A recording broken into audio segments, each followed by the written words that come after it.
এই মুহূর্তে যে গাছটি দেখছি আমরা সেটি হচ্ছে 17 ইঞ্চি এলইডি টেলিভিশনের এলসিডি মনিটর, যার প্রবলেমটি হচ্ছে একদম blank white screen.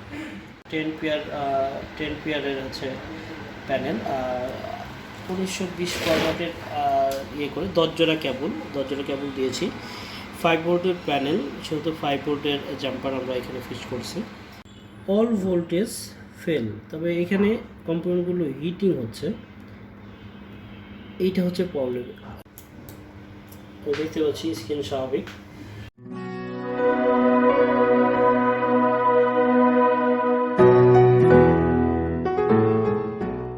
Hello friend, এই মুহূর্তে যে গাছটি দেখছি আমরা সেটি হচ্ছে 17 ইঞ্চি এলইডি টেলিভিশনের এলসিডি মনিটর, যার প্রবলেমটি হচ্ছে একদম ব্ল্যাঙ্ক হোয়াইট স্ক্রিন।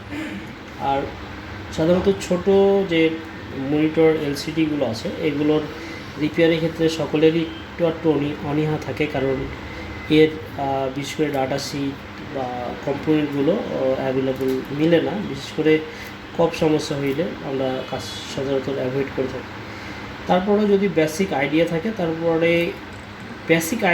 থাকে তাহলে আমরা কিন্তু এটাতে চেষ্টা করতে পারি, আর এই চেষ্টা থেকে আমাদের কাঙ্ক্ষিত রেজাল্ট আসা পসিবল। তো ফ্রেন্ড, সেই উদ্দেশ্যেই আজকের এই কাজটি আমরা এখন দেখতে পাচ্ছি। আমরা আলাদা একটি সার্কিট লাগাইছি, যদিও সার্কিটে রেজুলেশন মিল হয়তো হবে না, কিন্তু সেম এটা 10 পেয়ারের হচ্ছে প্যানেল, 1920 ফরম্যাটের ইয়ে করে 10 জোড়া কেবল দিয়েছি। 5 ভোল্টের প্যানেল, সেহেতু 5 ভোল্টের জাম্পার আমরা এখানে ফিক্স করছি।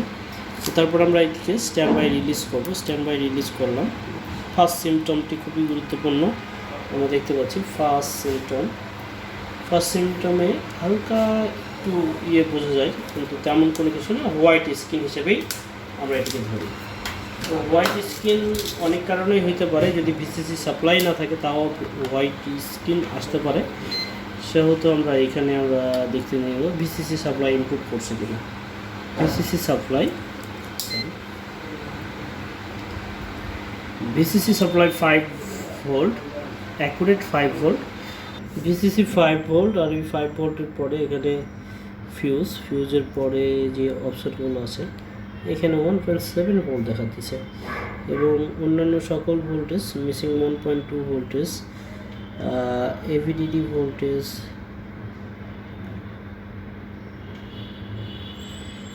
অল ভোল্টেজ ফেল, তবে এখানে কম্পোনেন্টগুলো হিটিং হচ্ছে, এইটা হচ্ছে প্রবলেম।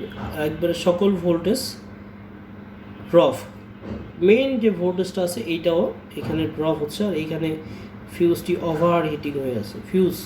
তার মানে সামনে কোনো শর্টেজ আছে। আমরা শর্টেজ নির্ণয় করার জন্য কুল টেস্টে যাব। মিটারে কুল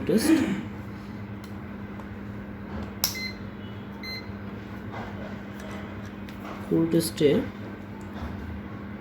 ক্যাপাসিটারগুলো ধরি, ক্যাপাসিটারগুলো শর্টেজ আছে কিনা এটা নির্ণয় করব।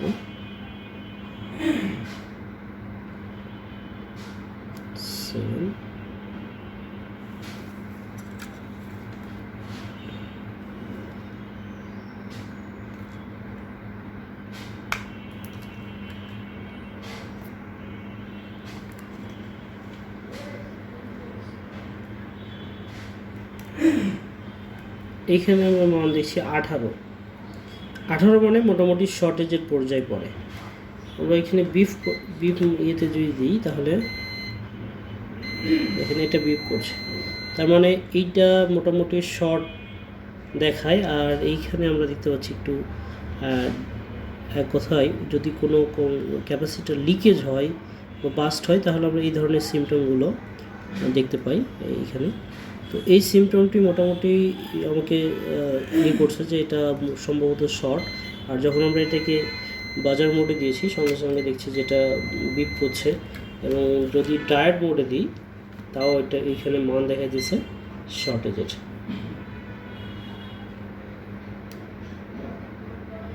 তো আমরা এটিকে আবার লাইন দিব। আমরা লাইন দিচ্ছি এবং দেখে নিব ক্যাপাসিটার যদি লিকেজ থাকে তাহলে ওইখানে এটা কোনো সিমটম বোঝা যায়।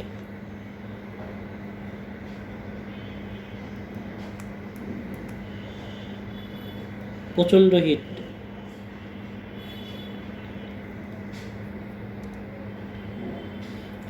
মোটামুটি হিটিং হয়ে আছে এটা। আর এটাকে আমরা রিমুভ করব।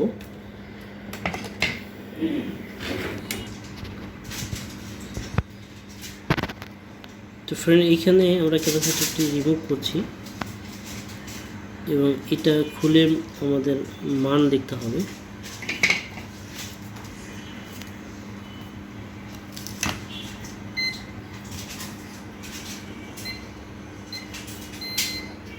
এখানে বিপ করছে খোলার পরেও, আর যদি এখানে সরাসরি দেখি বিপ নাই।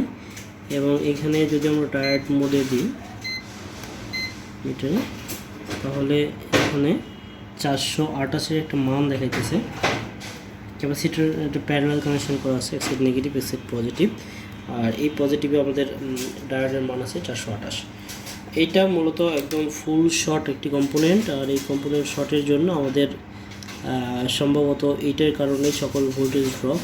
আর এখানে যে ভোল্টেজটি হবে সেটি মূলত হাই ভোল্টেজ। আর এই হাই ভোল্টেজ যখন ড্রপ হয়ে গেছে ক্যাপাসিটারের জন্য, তখন অল ভোল্টেজ ড্রপ এবং রেগুলেটর যে ডিসি টু ডিসি আইসি আছে এটা ওভার হিট হয়ে যাচ্ছিলো, ফিউজটা ওভার হিট হয়ে যাচ্ছিলো। তো ফ্রেন্ড এখানে আমরা দেখতে পাচ্ছি এই কম্পোনেন্টটি খারাপ।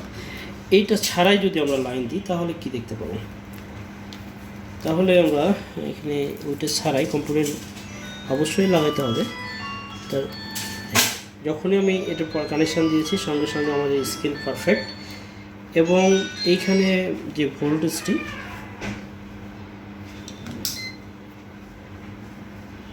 এখানে 10 ভোল্ট এবং ফার্স্ট যে 5 ভোল্ট ইনপুট করছিল এবং এরপরে এখানে ফিউজের এরপরে ভোল্টেজ ড্রপ হয়ে ফিউজটি ওভার হিটিং হয়ে যাচ্ছিলো। কারণ ফুল শর্ট থাকলে সাধারণত হয় ফিউজ বাস্ট হয়ে যাবে, না হলে ওভার হিট হয়ে যাবে, অতিরিক্ত হইলে ইয়ে হয়ে যাবে। তো এখানে আমাদের যে ক্যাপাসিটার ছিল অবশ্যই এখানে দিতে হবে, কারণ এটা ক্যাপাসিটার ফিল্টারিং ছাড়া ভোল্টেজের উপর ভোল্টেজের পারফেক্ট ব্যালেন্স হবে না। তো আমরা এখানে একটি ক্যাপাসিটার লাগাবো এবং আমাদের যে কাজটি একদম ফুল ওকে। ক্যাপাসিটার লাগানোর পরে দেখব। ফ্রেন্ড আমি সবসময় প্র্যাকটিক্যাল কাজ করাতে এবং করানোতেই বেশি প্রাধান্য দিই, কারণ প্র্যাকটিক্যাল কাজ ছাড়া যতই থিওরিক্যাল জ্ঞান থাকুক সাকসেস হওয়ার সম্ভাবনা খুবই কম। তাই আমাদের ট্রেনিং সেন্টারে সবসময় প্র্যাকটিক্যাল কাজগুলো দেখানো করানো হয়। তো ফ্রেন্ড কাজটি এখানে দেখলাম আমরা, কাজের রেজাল্টও মোটামুটি দেখা হয়েছে, আবারও দেখব।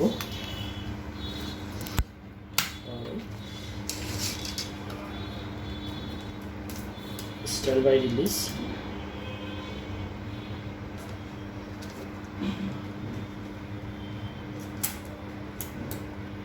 দেখতে পাচ্ছি স্ক্রিন স্বাভাবিক।